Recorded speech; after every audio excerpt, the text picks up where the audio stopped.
Praise the Lord. கர்த்தருடைய பரிசுத்த நாமத்துக்கு மகிமை உண்டாவதாக. கிறிஸ்துவுக்குள் பிரியமானவர்களே, இன்றைய வேத தியான பகுதிக்கு உங்களை அன்புடன் வரவேற்கிறோம். இன்று நம்முடைய வாழ்க்கைக்காக தேவன் கொடுக்கிற வாக்குத்தத்தம், பயப்படாதே, தேவன் உங்களோடு இருக்கிறார். ஆமென், ஹல்லேலூயா. உங்கள் வாழ்க்கையில் இப்பொழுது ஒரு புதிய நிலைமை வரலாம். புதிய இடம், புதிய பொறுப்பு, புதிய சூழ்நிலை, எதிர்காலத்தை பற்றிய ஒரு பயம், அடுத்தது என்ன நடக்குமோ என்ற கேள்வி.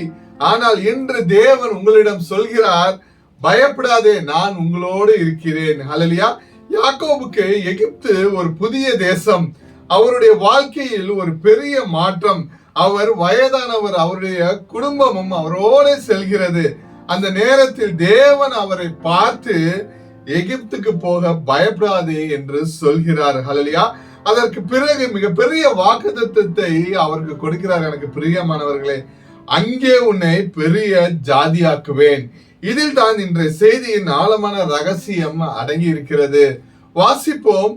ஆதியாகமம் 46 அதிகாரம் 3 வசனம். அப்பொழுது அவர், நான் தேவன், நான் உன் தகப்பனுடைய தேவன், நீ எகிப்து தேசத்துக்கு போக பயப்பட வேண்டாம், அங்கே உன்னை பெரிய ஜாதியாக்குவேன். ஆமென், ஹல்லேலூயா. யாக்கோபின் வாழ்க்கையில் ஒரு முக்கியமான நிகழ்வை நாம் இங்கு காண்கிறோம். அவர் தனது வாழ்நாளின் இறுதி கட்டை நெருங்கி இருக்கும் போது யோசேப்பை பார்ப்பதற்காக எகிப்துக்கு செல்ல வேண்டியது இருந்தது. ஆனால் எகிப்து ஒரு அந்நிய தேசமாக இருப்பதால், நான் அங்கு சென்றால் என் குடும்பத்திற்கு என்ன நேருமோ என்ற பயம் அவருக்குள் இருந்தது. அந்த வேளையில் தேவன் அவருக்கு தரிசனமாகி 3 அற்புதமான வாக்குறுதிகளை கொடுக்கிறார். அந்த வாக்குறுதிகள் இன்றும் உங்களுக்கானவை. எனக்கு பிரியமானவர்களே, முதலாவது, நான் தேவன்.